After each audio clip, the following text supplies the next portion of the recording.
Well, hello again, and welcome to episode 2 of the EnglishAnyone.com Power Learning Podcast.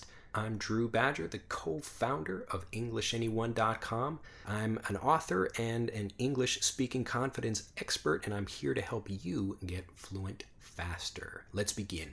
First of all, I wanted to say thank you to everyone that commented and gave some great feedback on YouTube and EnglishAnyone.com, and we got some great feedback about this cool microphone. I really love playing with this thing. I love this microphone. It's really so cool. But anyway, let's get started with today's lesson. Today, I wanted to talk about something that's like the previous episode. It's a kind of basic thing about learning, but it's also useful for anything you want to do in your life. And this is magnetic goals and the secret, really, to achieving almost anything. Most of the things that we want to do, they are kind of wishes or hopes or dreams, but a goal is a specific thing and it has a specific time period. It's got a specific way you've got to do it. There's all kinds of things about a goal that make a goal special. And today we're going to help you set some really specific goals, what I call magnetic goals, to help you really achieve your English speaking confidence and fluency, and as well as anything else you set your mind to. Now, the reason I decided to talk about magnetic goals in this episode is because we just had a 3-day weekend this past Saturday, Sunday, and Monday. It was a holiday, and my wife's sister, who lives in Tokyo, decided to take a trip to Okinawa, which is the big southern island, if you've never heard of it, in Japan. It's kind of a tropical place like Hawaii.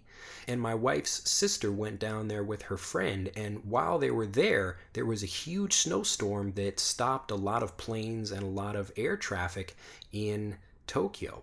So they had maybe I think a few inches of snow, and it was really bad snow. It was on the news even here in Nagasaki, and the planes couldn't fly back. So my wife's sister was stuck in Okinawa.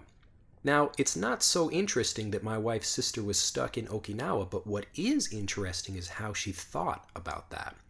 Now, being stuck in Okinawa with maybe 2,500 other people, or 2,500 other people, you can say both of those, but about that number of people were stuck in Okinawa and couldn't get back because of the flight problems. But the interesting thing is that my wife's sister was thinking that the only way she could get back was by going from Okinawa to Tokyo directly by airplane.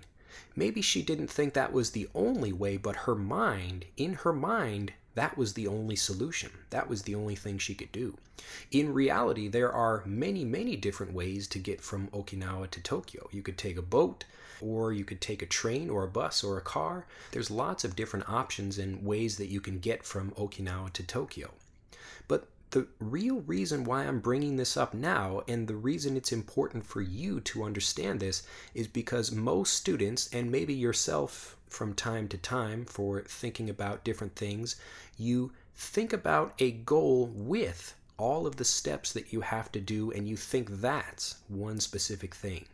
Most people have a specific goal in their mind, but the problem is that they also put the steps that you need to take in order to get that goal with the goal.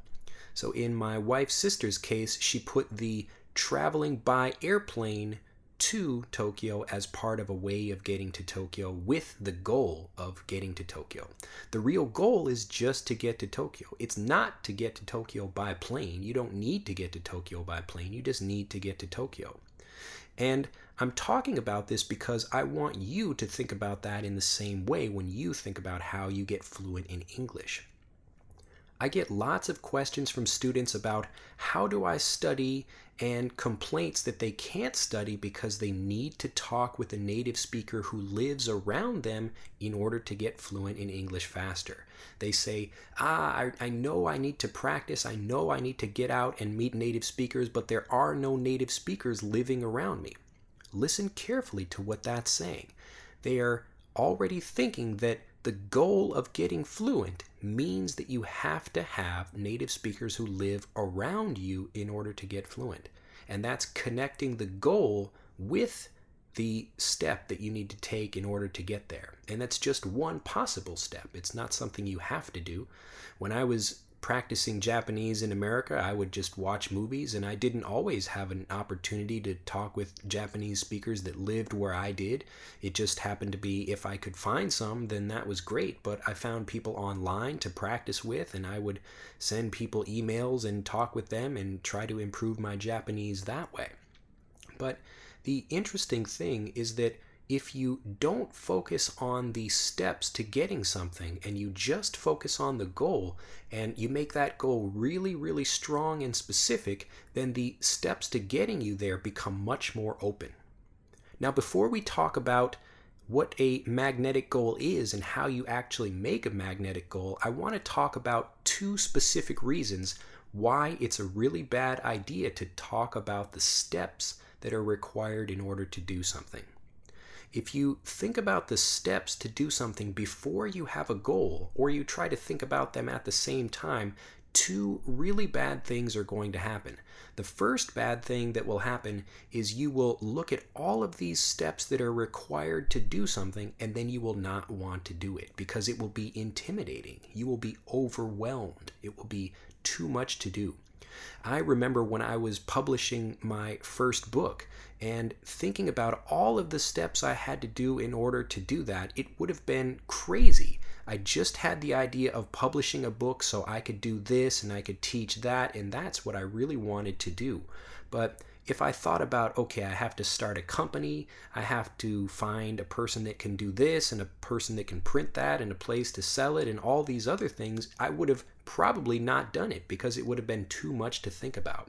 So what I did was spend all of my time really picturing the book in my mind, figuring out how it would work. It's actually a book for Japanese learners of English, for young students, that teaches the alphabet. It's a picture book, so I actually had to draw pictures in order to do it, and I didn't know how to draw these kinds of pictures. I had to go to a store and buy a book that would teach me how to draw pictures so I could actually draw pictures for this book.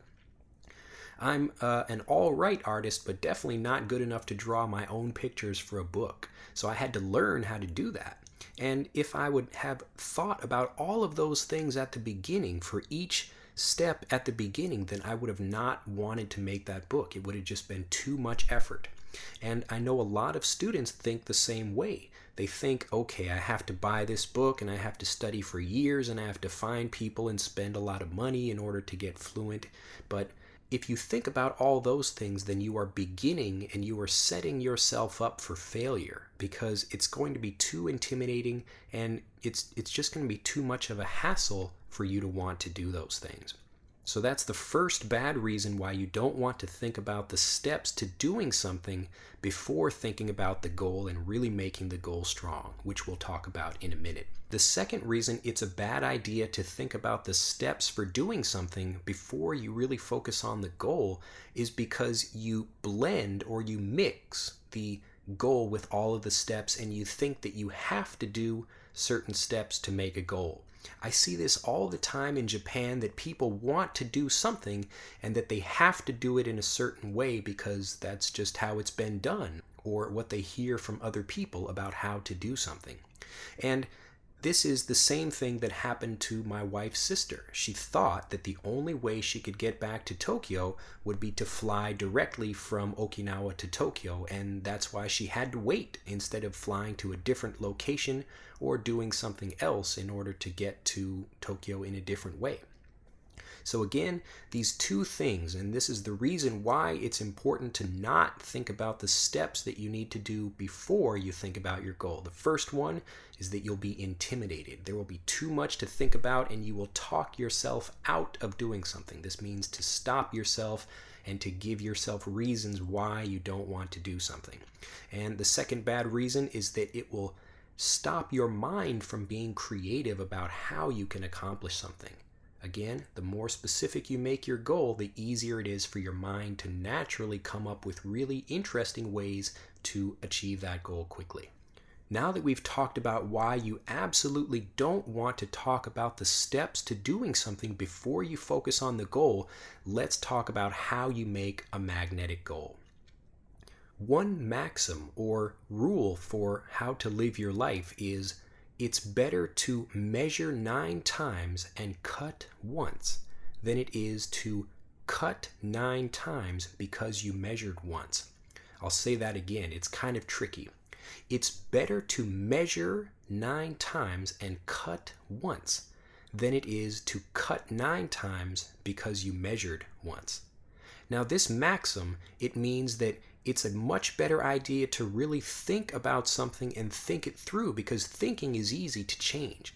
But if you actually do something like cutting a piece of wood, it becomes much more difficult to uncut it. You can't uncut something, you have to cut it again or get some new wood or something like that. So, since you can't uncut anything, you really want to plan well and measure many times before you cut a piece of wood. In Master English Conversation, our Total English Fluency program, one of our monthly lesson sets talks about maxims and expressions and things like that that people use in English. And one of the tricks to remembering these is to shorten them to something that people already know. In this case, we say it's better to measure 9 times and cut once. That's all you need to say. It's better to measure 9 times and cut once.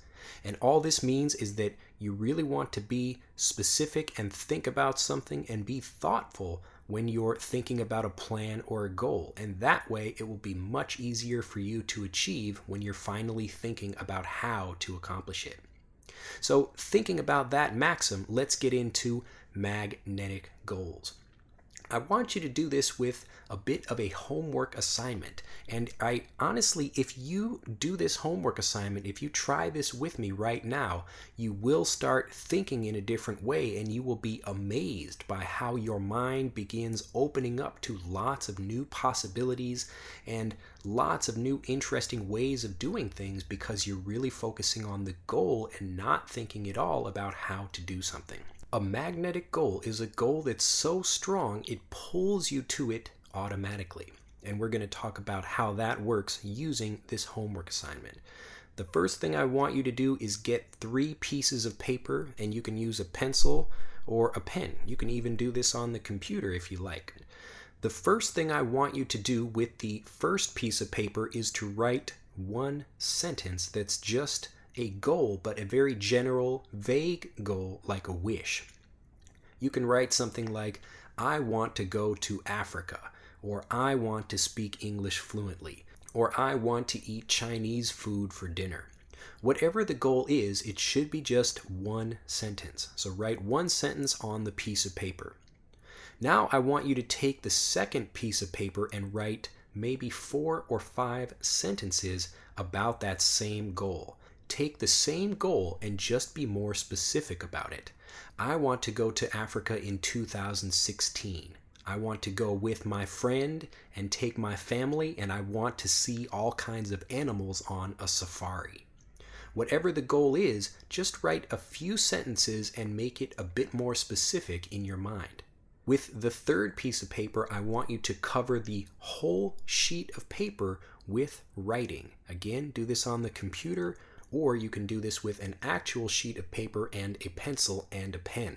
But really think about how you feel while you're doing the goal, what you're going to be doing, who you're going to be with, how's the weather going to be, what you're going to be wearing, all kinds of things like that. And you'll notice as you read back over all 3 of these sheets of paper that the third sheet with all the writing on it is the most magnetic. So let's say my case, I won't talk about everything because that would take too long, but I'm in Africa, and right now I'm walking along a safari trail and I'm looking at some elephants. There's a whole family of elephants there, and I can see it clearly in my mind. I can smell what the grass is smelling like, and I can see some other animals walking around. I've got my safari kind of brown pants on and a safari hat like Indiana Jones, and I'm with my friends and family, and we've got our really nice cameras out, and we're taking pictures of all kinds of animals, and it's in the summertime and it's kind of hot out there. And again, I'm being really, really specific, and I'm doing this to give myself a good idea of what I want, but also that my mind starts really seeing this and seeing that it's possible to have this in my mind. you'll notice that everything you see in the world was created 2 times. Everything you see in the world was created 2 times. The first time is the creation in the mind of the creator. So for me, even with this episode right now, I had to think about, okay, what am I going to talk about today? And an idea came into my head, and I thought about it, and it sounded like a good idea and something that would benefit all of our listeners like you. And then I created the actual episode. So what you are listening to right now is really the second creation. The first creation is in my mind, and the second creation is what you actually see or listen to or anything like that. If you look out your window right now, everything that you see that was made by people that began with an idea in somebody's head. So it was created twice. So what you're doing when you create something on a piece of paper is you're really making it very strong and magnetic in your mind. And once you've made the magnetic goal and you've made it so specific and so clear, then it will be incredibly easy for you to actually think about how you want to do that. Because you'll have known when you want to do it, why you want to do it, how you'll feel, what you'll be wearing, who you'll be with, all of these things. And for learning English or whatever your goal is, you can even do this homework assignment for that. But don't just talk about, I want to learn English. And maybe this is something you would search on Google, or you're looking for English lessons or something. I want to learn English. And you write that down on the first piece of paper, but you'll notice that the goal is not very magnetic because it doesn't give you any kind of specific information about when you want to speak and who you want to speak with and why you're wanting to learn English. So if you really want to become a fantastic speaker, be specific. Think about what you want and make that goal incredibly magnetic. Make it so strong that you have to achieve it. You can taste it. You're so hungry to get that. If you want to be fluent, why do you want to be fluent? You can take your time, really write down your goal, and be incredibly specific about it. Think about walking around downtown. Imagine yourself actually being a native English speaker. Right now, your English is pretty good, but maybe you worry about your pronunciation or your accent, and you want to be able to sit down at a bar or a restaurant or at maybe a sporting event, and you want to be able to talk with other people just like you're a native English speaker. You're not scared. You're not thinking about what other people will think because you know your accent is fantastic. And these are the things that if you write them down, it will become so clear as to how you can actually do those things. So again, remember those 2 things. You don't want to think about the steps to doing something because the 2 problems with that, the first one is that it will stop you from making any progress because you'll be too worried and intimidated by what you have to do. And the second thing is that you'll be thinking about how to do something, and then that will change the actual goal. So really have a fantastic magnetic goal in your mind and believe you can do it, and you will go on to achieve amazing things. You will become a fantastic speaker, and you can become fantastic at anything else you set your mind to. Well, I hope you enjoyed this episode of the Power Learning Podcast. If you have any questions, please comment down below in the YouTube video comment section or on EnglishAnyone.com. You can also write a review on iTunes. If you have an iTunes account, we'd really appreciate that so we can start reaching more people. And if you're ready to speak English and live the life of a native English speaker without fear, and you're excited to get out and to speak confidently and to receive all of the fantastic opportunities that come with being a native speaker, just the same way it is for me being a speaker of Japanese here in Japan. I can walk into places and people treat me differently. It's really interesting now that I know the language, as opposed to when I was just moving to Japan and I couldn't communicate with people. It's like I've become human in a way. And the same way when I'm teaching young children, now that I speak Japanese, they respect me much more, and they listen to what I'm saying, and they follow my advice, and they actually learn English a lot faster. But if you want to experience the same thing in English and be able to use English and travel anywhere, begin your free trial of Master English Conversation. There's lots to learn and lots of great strategies that will help you get out and speak fluently to practice no matter where you live in the world. Begin your free trial of Master English Conversation and start speaking and thinking like a native English speaker. You can practice anywhere and at any time and meet people all over the world to practice with, and you can begin learning for free today at EnglishAnyone.com.